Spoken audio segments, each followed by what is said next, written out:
चलिए अब आगे देखिए। देखो तो यहाँ तक हो गया था हमारा। अब आगे देखो क्या होता है कि इसके बाद तो आपका जो विद्युत क्षेत्र की तीव्रता के बाद में इंटेंसिटी ऑफ इलेक्ट्रिक फील्ड के बाद और डाइपोल वाले जो है द्विध्रुव वाले, इसके बाद आपके जो डेरिवेशन आएंगे वो गॉस की थ्योरम पे डिपेंड आएंगे, तो गॉस के प्रमेय पर आधारित क्वेश्चन आएंगे। कि जैसे देखो इससे पहले सबसे पहले हम गॉस के प्रमेय को समझ लेते हैं, गॉस के प्रमेय का सत्यापन समझ लेते हैं कि गॉस की जो थ्योरम है उसको प्रूफ कैसे किया जाता है। उसके बाद हम वैसे आगे के एक चीज करते रहेंगे, ठीक है बच्चा। तो सबसे पहले हम समझते हैं गॉस के प्रमेय को। ठीक, तो गॉस की जो प्रमेय होती है, गॉस की प्रमेय, गॉस थ्योरम, ठीक है बच्चा, इंग्लिश वाले लिखेंगे गॉस थ्योरम, इसका डेरिवेशन करना है।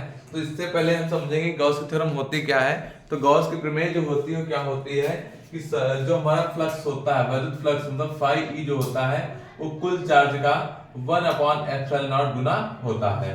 तो कुल जो हमारा विद्युत फ्लक्स होता है कि इलेक्ट्रिक फ्लक्स, ठीक है, वो कुल आवेश का मतलब चार्ज का 1/ε0 गुना होता है। इसी को क्या कहते हैं, गॉस की थ्योरम कहते हैं। मतलब ये हो जाता है हमारा फाई ई बराबर हो जाता है Q/ε0, ठीक है। ये हमारी गॉस की थ्योरम होती है। अब इसमें अगर हम समझें कि कहां से आई है, तो मान लेते हैं कि कोई एक हमारा गोली आवेश है, मतलब कोई हमारा है चालक है, कंडक्टर है। यहाँ पर इसके केंद्र से अगर मान लेते हैं हम r दूरी पर एक पॉइंट मान लें P, ठीक, इस P पर हम निकालें क्या, अगर इस पे अगर हम बात करें, इसकी दूरी अगर मान लें, इसके छोटे से भाग की बात कर लें, एक छोटा सा भाग पार्ट ले लें यहाँ का, ठीक है। तो इसकी त्रिज्या अगर r होगी यहाँ की, तो इसकी भी रेडियस r ही रहेगी, जितनी जिससे ये r रेडियस, वैसे वो जो त्रिज्या होगी वो भी रेडियस r ही होगी। एक बात समझना, बाहर की बात छोड़ो, इसके पृष्ठ पर अगर कोई बिंदु P ले लेते हैं तो इसके बीच का जो कोण होगा बच्चा क्या होगा, d ओमेगा होगा। एंगल क्या हो जाता है इसके बीच का, d ओमेगा, मतलब इसको बोलते हैं समतल का घन कोण, ठीक है, क्यूब एंगल बोलते हैं, ठीक। तो क्यूब एंगल होगा मतलब घन कोण होगा इसके बीच में, ठीक। और काहे में होता है, स्टेरेडियन में होता है, ठीक। तो d ओमेगा हो गया। तो एक चीज बताओ, हमारा फार्मूला क्या होता है बच्चा, हम सब लोग पढ़ के आए हैं कि फाई बराबर क्या होता है, फाई बराबर होता है EDA। फाई बराबर, अगर सूक्ष्म भाग की बात करें, सूक्ष्म भाग के जो छोटा सा भाग दिया गया, इस छोटे से पार्ट की बात करें, तो हमारा सूक्ष्म भाग के लिए हो जाएगा बच्चा, वो क्या हो जाएगा, सूक्ष्म भाग के लिए हमारा हो जाएगा d फाई बराबर E लगा लो यहाँ पर, ठीक, d फाई E बराबर क्या हो जाएगा, EDA हो जाएगा। d क्यों लगा है बच्चा, छोटे से पार्ट के लिए, स्मॉल पार्ट के लिए, तो d लगा दिया, ठीक। अब क्या क्या करते हैं हम लोग, हमको पता है E निकालना, तो E बराबर क्या होता है, E हमें निकालना, वो फॉर्मूला डेरिवेट करना, तो E बराबर यहाँ पर लगा देंगे 1/, हमने अभी पढ़ा है कुछ ही देर पहले, Q/r², ये पढ़े थे फॉर्मूला। ये जिस फॉर्मूले को यहाँ पर रख देते हैं वैल्यू, तो d फाई बराबर क्या हो जाएगा बच्चा, ये हो जाएगा हमारा 1/4πε0 Q/r², E की जगह पे आ गया और इनटू क्या होता बच्चा, dA बचा, ठीक है, dA बचा। इसको वेक्टर फॉर्म में भी लिख सकते हो, वेक्टर फॉर्म में अगर हटा दोगे तो ये d हट जाएगा, वो तो एक अलग बात है, cos थीटा में रखना है तो चीज अलग होगी, ठीक है।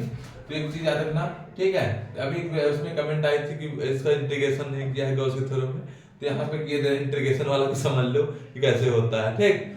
तो ये देखो यहाँ पर d फाई E बराबर हो गया क्या, अगर यहाँ से हम Q/4πε0 को अलग कर ले और dA अपॉन क्या कर ले बच्चा, r² कर ले, dA/r² कर ले, तो एक बच्चा बात याद रखना कि dA/r² जो होता है किसके बराबर होता है, d ओमेगा के बराबर होता है। किसके बराबर होता है, हमारा जो घन कोण होता है पूरा समतल का, उसका फॉर्मूला क्या होता है, d/r² होता है। तो इसकी जब हम क्या यूज कर लेंगे बच्चा, इसकी जब हम यूज कर लेंगे Q/4πε0 d ओमेगा आ गया, ठीक, d ओमेगा इसकी जब आ गया। अब दोनों तरफ इंटीग्रेशन कर देंगे, दोनों तरफ इंटीग्रेशन कर देंगे तो हमारा इस इंटीग्रेशन से हट जाता है, तो फाई E बराबर क्या आ गया, ये आ गया Q/4πε0, और ये पूरी वैल्यू जो d ओमेगा की होती है वो क्या होती है, 4 पाई होती है, क्या होती है, 4 पाई होती है। तो इसकी वैल्यू पूरी भी बच्चा क्या आ गई, 4 पाई आ गई, ठीक।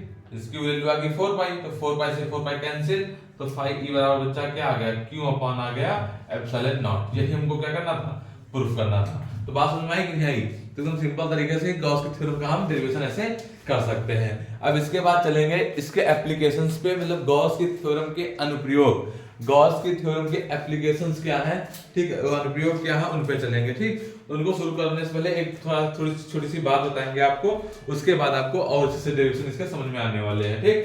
जल्दी इसको देख लो, नोट कर लो, ठीक है, कुछ छूटे ना, बस ध्यान देते रहना। चलिए नेक्स्ट टॉपिक पर देखिए, अगला क्या हमारा टॉपिक आता है। अगर हम क्या करते हैं तो बच्चा, अगर हम आगे क्या कर देते हैं कि जो हमारा अनंत लंबाई का सीधा हेडिंग डाल लेंगे, अनंत लंबाई का एक समान आवेशित, हेडिंग डाल लो बच्चा, अनंत लंबाई के, इसके गॉस के अनुप्रयोग है, इसके क्या है एप्लीकेशंस हैं। अनंत लंबाई के सीधे तार अनंत लंबाई के एक समान सीधे तार के निकट, एक समान लिख लेना ठीक, निकट वैद्युत क्षेत्र की तीव्रता, वैद्युत क्षेत्र की तीव्रता हमें क्या निकालना है, वैद्युत क्षेत्र की तीव्रता मतलब ई निकालना है। ई को क्या बोलते हैं, इंटेंसिटी ऑफ इलेक्ट्रिक फील्ड। तो हेडिंग डाल लो कि इनफिनाइट लॉन्ग वायर के लिए, इनफिनाइट लॉन्ग वायर के लिए क्या निकालना है, इंटेंसिटी ऑफ इलेक्ट्रिक फील्ड निकालना है। ठीक है, तो ऐसे क्वेश्चन अगर आ जाता है इनफिनाइट लॉन्ग वायर के लिए या अनंत लंबाई के एक समान आवेशित सीधे तार के निकट वैद्युत क्षेत्र की तीव्रता ज्ञात करो, तो उसके लिए क्या बच्चा हम लोग करते हैं, उसको जानने से पहले इसको तीन चीजें हम याद रखेंगे, उसके बाद जो जो आगे तीनों डेरिवेशन आएंगे आपको बहुत अच्छे से समझ में आएंगे। तीन चीजें आपको याद क्या रखना है, तीन फॉर्मूला आपको याद रखना है। लैम्डा बराबर एक याद रखना है बच्चा, वो ध्यान से, लैम्डा बराबर होता है Q/L, रेखीय आवेश घनत्व होता है। ठीक है, और दूसरा होता है लीनियर चार्ज डेंसिटी होती है, और दूसरी जो हमारी होती है वो सिग्मा बराबर क्या होता है, Q/A होता है। इसको क्या बोलते हैं, सरफेस चार्ज डेंसिटी, मतलब कि पृष्ठीय आवेश घनत्व। एक होता है रो बराबर Q/V होता है, इसको बोलते हैं आयतनीय आवेश घनत्व, मतलब कि वॉल्यूम चार्ज डेंसिटी बोलते हैं। ठीक है, ये हमारा होता है लीनियर, ये होता है सरफेस, ये होता है वॉल्यूम, ये होता है रेखीय आवेश घनत्व, ये होता है पृष्ठीय आवेश घनत्व, ये होता है आयतनीय आवेश घनत्व। इसमें होता है Q/L मतलब कूलाम बटे मीटर, कूलाम बटे मीटर स्क्वायर, कूलाम बटे मीटर क्यूब। ठीक है, क्यूब में होता है कौन, आयतन, और इसको जो क्षेत्रफल होता है वो स्क्वायर में होता है। और तीन फॉर्मूले बच्चा आप याद रखिएगा। ठीक है, इसके साथ में इसकी डेरिवेशन शुरुआत करते हैं, इसको ध्यान से नोट कर लेना। देखो क्या होता है, इन तीन फॉर्मूले का यूज होता है इसमें। ठीक, देखो क्या करते हैं हम लोग कि अगर बात मान ले कि एक इनफिनाइट लेग सीधा तार है, ठीक है, आवेशित है, इस पे आवेश कर देते हैं। ठीक है, आवेशित तार कर दिया, इसके बाहर एक हमने क्या कर दिया, बेलन की परिकल्पना कर ली। इसके बाहर एक मान लिया कि बेलन है, ठीक है, इसके बाहर एक बेलन मान लिया, मतलब सिलेंडर मान लिया। तो सिलेंडर से इसकी दूरी क्या होती है, पूरे वायर की लेंथ क्या मान लें, सिलेंडर की लेंथ क्या मान लें, सिलेंडर की लेंथ मान लेते हैं हम लोग L। ठीक, इससे त्रिज्या इसकी मान लिया हमने R की, R दूरी पर एक पॉइंट P है, इस पे हमें क्या निकालना है, इंटेंसिटी ऑफ इलेक्ट्रिक फील्ड निकालना है। ठीक, तो अगर छोटे से पार्ट के हम बात करें यहाँ पर, तो क्या हो जाएगा, इसका छोटे से पार्ट का क्षेत्रफल जो हो जाएगा वो क्या हो जाएगा, dA हो जाएगा, वेक्टर फॉर्म में होता है। ठीक है, तो क्या करते हैं हम वहीं से शुरुआत करते हैं जहां से हर डायरेक्शन से शुरुआत करते हैं। फाई बराबर क्या होता है बच्चा बताओ, फाई ई बराबर होता है E DA, क्या होता है बच्चा, D फाई V बराबर हो जाता है ADA हो जाता है हमारा। ठीक है, अब यहाँ पे हम करेंगे क्या कि अगर फाई की बात करें और इस डी को वेक्टर फॉर्म से हटा दे, बाहर ले आते हैं, तो फाई ई बराबर हमारा फॉर्मूला एक और आ जाता है क्या, EA भी आ जाता है। तो इस चाहे ऐसे लिखो चाहे ऐसे लिखो, बात वही है। ठीक है, तो अब अगर यहाँ पर देखा जाए कि फाई ई बराबर जो हमारा EDA आ गया है, तो फाई ई बराबर अभी हमने क्या पढ़ा था गॉस की थ्योरम से, गॉस की थ्योरम से पढ़ा था Q/, होता है एप्सिलॉन नॉट, क्या होता है Q/, एप्सिलॉन नॉट होता है। और Q बराबर बच्चा क्या होता है, अभी हमने एक फॉर्मूला बताया था, इस पूरा लीनियर चार्ज है तो इनकी रेखीय आवेश घनत्व है, तो लैम्डा बराबर हमने बताया था Q/, होता है L, तो Q बराबर यहाँ से क्या आ जाएगा, लैम्डा L आ जाएगा, तो Q बराबर यहाँ से रख देंगे हम लोग लैम्डा L/एप्सिलॉन नॉट। ठीक है, तो बच्चा बात ध्यान समझना, हमको E निकालनी ही है, तो फाई बराबर इसको इक्वेशन फर्स्ट मान लो, तो फिर से यहाँ लिख देंगे समीकरण 1 से फ्रॉम इक्वेशन फर्स्ट, तो फाई ई की जगह क्या लिखते हैं हम, लैम्डा L/एप्सिलॉन नॉट बराबर क्या बचा है, E into A। अब अच्छा एक चीज बताओ, A बराबर क्या होता है, बेलन का क्षेत्रफल क्या होता है, वक्र पृष्ठ क्या होता है, 2πRL, क्या होता है 2πRH होता है, लेकिन यहाँ पे हमने L माना है तो L के फॉर्म में लिख लेंगे 2πRL होता है। यहाँ रख दो आके, तो लैम्डा L अपॉन में एप्सिलॉन नॉट बराबर क्या हो गया, E into 2πRL, क्या लिख दिया हमने बच्चा, E into 2πRL लिख दिया। अब L दोनों तरफ से कैंसिल हो जाएगा। ठीक है, L दोनों तरफ से कैंसिल हो जाएगा, हमको निकालना E था तो E वही रखते हैं, बाकी जितना बचा उसके बटे में चला जाएगा, तो तो उधर क्या हो जाएगा 1/2 pi epsilon not, 2 pi epsilon एक पास कर लिया, बचा क्या r और बचा लैम्डा, इनटू में कर देते हैं हम लोग लैम्डा अपॉन r। ठीक, ये हो गया फॉर्मूला। अगर इसमें थोड़ा और सुधारना है तो 2 से ऊपर नीचे गुणा कर दो, 2 से ऊपर नीचे गुणा करोगे तो क्या हो जाएगा, यहाँ हो जाएगा 2 से गुणा करके 4 पाई एप्सिलॉन नॉट, यहाँ हो जाएगा 2 lambda upon r, 2 lambda upon r यहाँ पर हो जाएगा, 2 से गुणा कर दिया, 2 से भाग कर दिया, तो ये फॉर्मूला बन जाएगा किसका, हमारा बच्चा, ये आ जाएगा हमारा अनंत लंबाई के सीधे तार के निकट वृत्त क्षेत्र की तीव्रता का फॉर्मूला डेरिवेट हो जाएगा। ठीक, तो इसको भी ध्यान से कर लेना अच्छे से कि छूटे ना। ठीक, तो आगे देखो एक और डेरिवेशन आता है इससे जुड़ा, तो गॉस के थ्योरम में आपके इस बार 2 डेरिवेशन हैं। ठीक है, तो जो भी है 2 और 3 है, इसके तीनों आपको बताया दे रहे हैं, बहुत अच्छे से पढ़ लो। ठीक, गोली कोषवाला शायद हटा है इस बार, गोली कोषवाला था एक, उसके पृष्ठ पर, उसके केंद्र पर, सेंटर पर, वो इस बार नहीं है। ठीक है, सिलेबस से गायब कर दिया गया है। ठीक, तो 2 ही बच्चे, एक चादर वाला है, उसको देख लो, बाकी ध्यान देते रहना, पढ़ते रहो। ठीक, देखो बच्चा आगे इसको मिटा रहे हैं।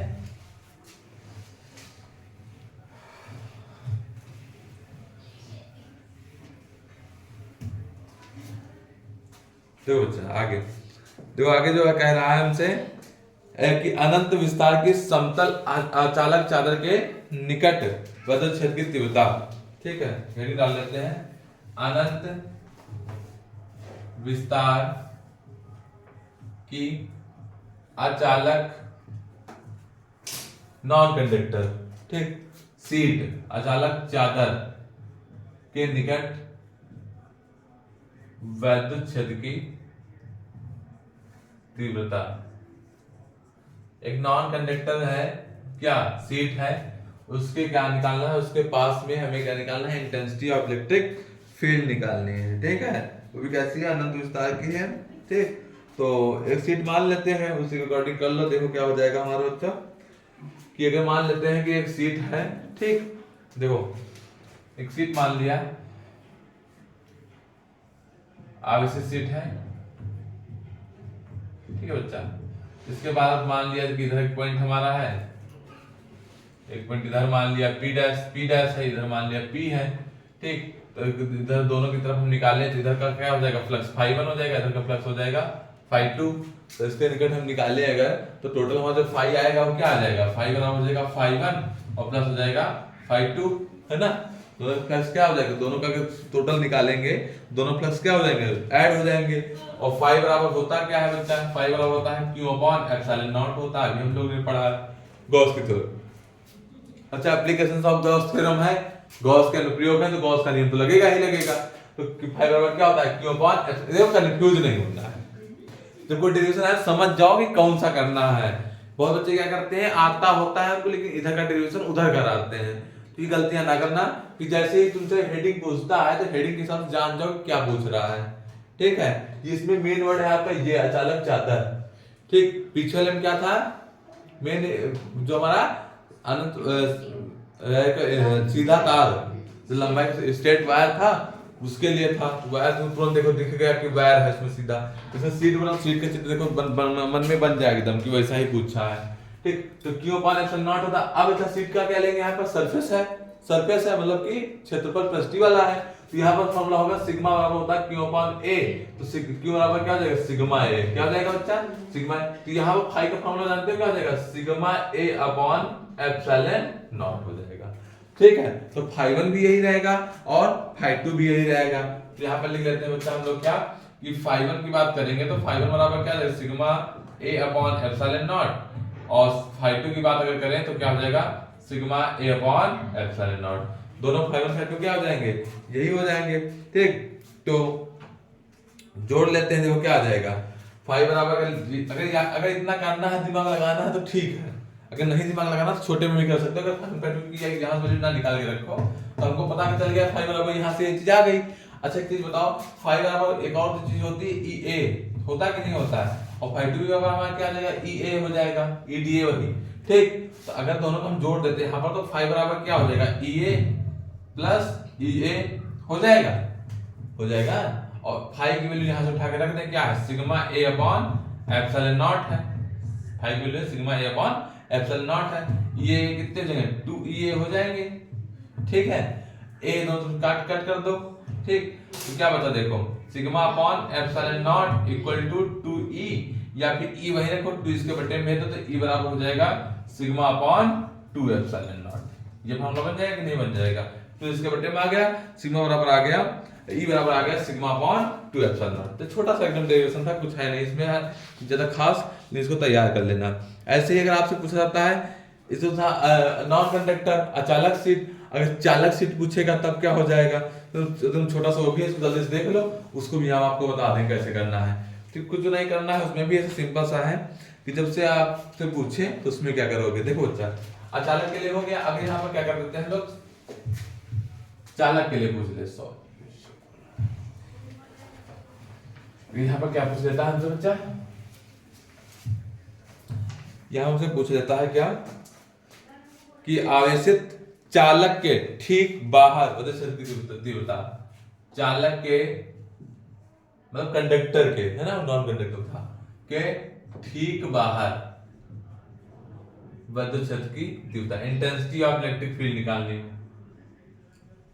ठीक, मतलब ठीक बाहर का निकालना है हमको, विद्युत क्षेत्र की तीव्रता निकालना है। तो मान लिया पहली सीट ये हमारी है, पॉजिटिव है, ये पहली सीट है, दूसरी सीट ये हो गई हमारी, इसके बाहर पॉइंट P मान लिया, इस पे हमको क्या निकालना है, क्या निकालना है, विद्युत क्षेत्र की तीव्रता E निकालनी है, intensity of electric field E निकालनी है।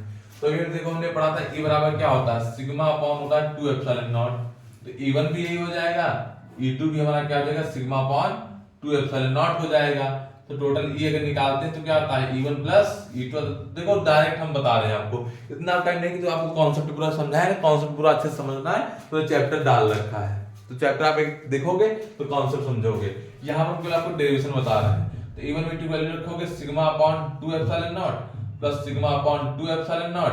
ठीक, ऊपर सिग्मा कितने हैं, सिग्मा सिग्मा 2 सिग्मा, और नीचे भी है 2 एप्सिलॉन नॉट, 2 2 कैंसिल, E बराबर क्या आ गया formula, sigma upon epsilon not. बस हो गया काम खत्म, इतना करना था आपको।